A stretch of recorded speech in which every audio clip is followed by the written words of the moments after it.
A paz do Senhor Jesus, meus queridos. Hoje você vai receber uma pregação impactante com o pastor Luiz Hermínio. Assista o vídeo até o final e seja abençoado. Lucas 18 diz assim: Jesus contou-lhes uma parábola sobre o dever de orar sempre, sem jamais esmorecer. Sem jamais esmorecer. Orar sempre, sem jamais esmorecer. Havia numa cidade certo juiz que não temia a Deus nem respeitava os homens. O Satanás aqui, irmão. Tem uns juízes desse aqui no Brasil. Havia uma cidade certo juiz que não temia a Deus nem respeitava os homens. Havia também naquela mesma cidade certa viúva que ia ter com ele dizendo: faz-me justiça contra meu adversário. Por algum tempo não quis atendê-la, mas depois disse consigo: ainda que não temo a Deus, nem respeito os homens, todavia, como esta viúva me molesta, hei de fazer-lhe justiça, para que enfim não volte e me importune mais. Disse o Senhor: ouvi o que diz o injusto juiz. Não fará Deus justiça aos seus escolhidos que clamam a Ele de dia e de noite, ainda que os faça esperar? Então, da espera você não escapa. Cutuca alguém e diz assim: ó, da espera você não escapa. Fechou? Digo-vos que depressa lhe fará justiça. Agora isso aqui que eu não entendo. Deus diz que vai esperar, mas depressa ele fará. É depressa ou com espera? É porque você está medindo pelos seus dias. Deus mede pela eternidade. Para Deus é rápido. Quem vai viver uma vida inteira, para Deus as coisas são muito rápidas. Amém, irmãos? Então deixa eu te falar uma coisa. Digo-vos que depressa lhe fará justiça, quando porém vier o Filho do Homem, achará fé na terra? É uma pergunta. Quando porém vier o Filho do Homem, achará fé na terra? Achará alguém batendo de dia e de noite e pedindo: me faça justiça? Pedindo para um juiz iníquo, pedindo para um juiz que não temia a Deus e nem os homens. Deus está dizendo o seguinte: se um cara desse você tem coragem de pedir, imagina para mim. Será que ele achará fé na terra? Diga para alguém que está do seu lado: é possível você perder a sua fé.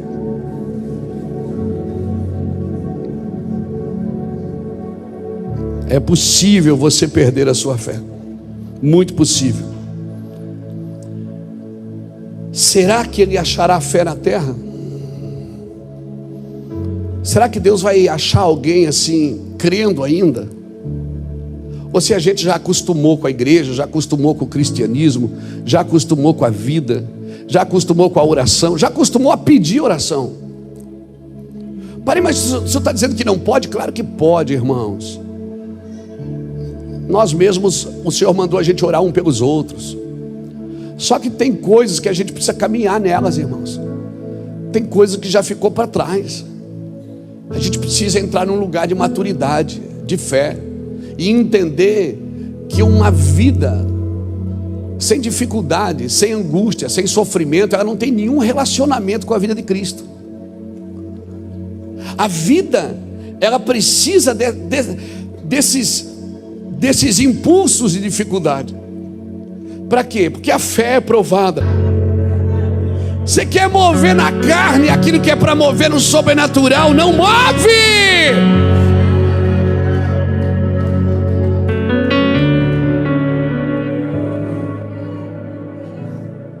Não vai mover.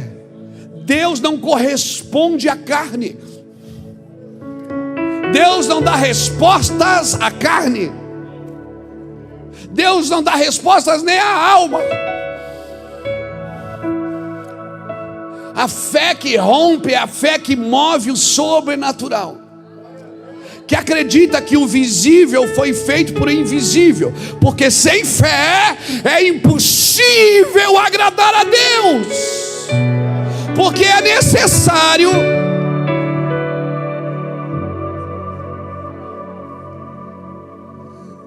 que aquele que se aproxima dele creia que ele existe. Não precisa mover, querido. Então, como é que eu perco essa fé, pastor? É parar de orar. Mas eu não tenho vontade. Você já viu alguém com vontade de orar? Tem gente que tem uma carga de oração, principalmente pessoas que têm cargas de intercessão. Tem vontade de orar. A pessoa olha no relógio, ai, estou com vontade de orar hoje. E isso você escolhe no dedo pessoas assim. Por quê? Porque elas têm uma carga. Assim como eu tenho vontade de pregar, vontade de estudar, vontade. Tem gente que tem carga de oração. Deus reparte com ela. Por que Deus reparte com ela? Porque ela faz. Deus não reparte com quem não faz. Aí você diz assim, mas é uma luta. Então para. Quer sair da luta? Para de mover no sobrenatural. Se acorda de manhã com vontade de pecar, quer parar a luta? É só pecar. Sabe por que você está em luta? Porque você abandonou o pecado. Oh glória! Oh glória! Eu acho que é 1 Pedro 4:1, se eu não me engano. Deixa eu ver se é mesmo. Eu acho que é, não tenho certeza não. Tem que ler mais a Bíblia. 1 Pedro 4:1. Portanto, uma vez que Cristo sofreu corporalmente, armem-se também do mesmo pensamento, pois aquele que sofreu em seu corpo rompeu com o pecado. Sabe por que você sofre? Porque você rompeu com o pecado. Todo mundo que rompeu com o pecado vai sofrer. Por quê? Porque a carne milita contra o espírito.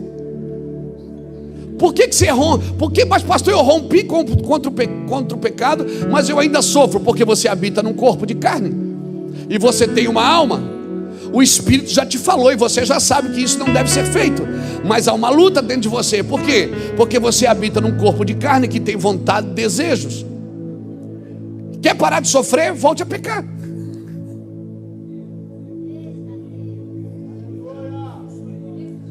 Quem quer parar de sofrer?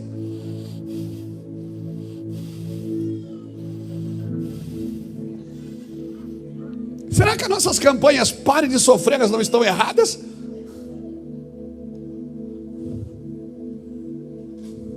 Porque todo mundo que rompe contra o pecado, todo mundo que rompe contra a imoralidade, rompe contra o vício, rompe contra o adultério, rompe contra o roubo, contra a corrupção, contra a mentira, ele está o dia todo lutando contra isso. De noite está cansado mesmo.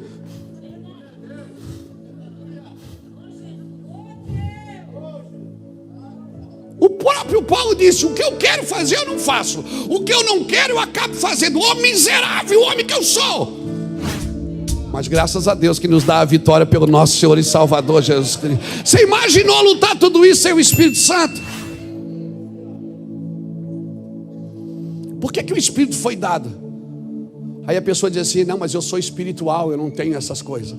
Então você não tem Espírito Santo. Eu não tenho esses problemas. Esses problemas não, você tem, não é pouco. O Espírito Santo, ele veio para ajudar nas nossas fraquezas. O Espírito Santo foi dado para ajudar nas suas fraquezas. Ele não foi dado para resolver seus problemas para você. Ele não foi dado para dizer: agora Espírito, resolve aí, Faz o seguinte, a hora que o relógio despertar, você vai trabalhar, Espírito Santo. Eu vou ficar aqui. Não. Pessoa que, tem muita gente que entra no mundo do Espírito e não quer fazer mais nada. Diz assim, não, agora o Senhor, o Espírito Santo é que me dirige. Mas ele não vai resolver seus problemas, ele vai ajudar nas suas fraquezas. Vai te ensinar a pedir como convém. Vai te ensinar a tomar decisões corretas. Vai te ensinar a andar em vanguarda. O Espírito Santo, irmãos, não vai viver a sua vida.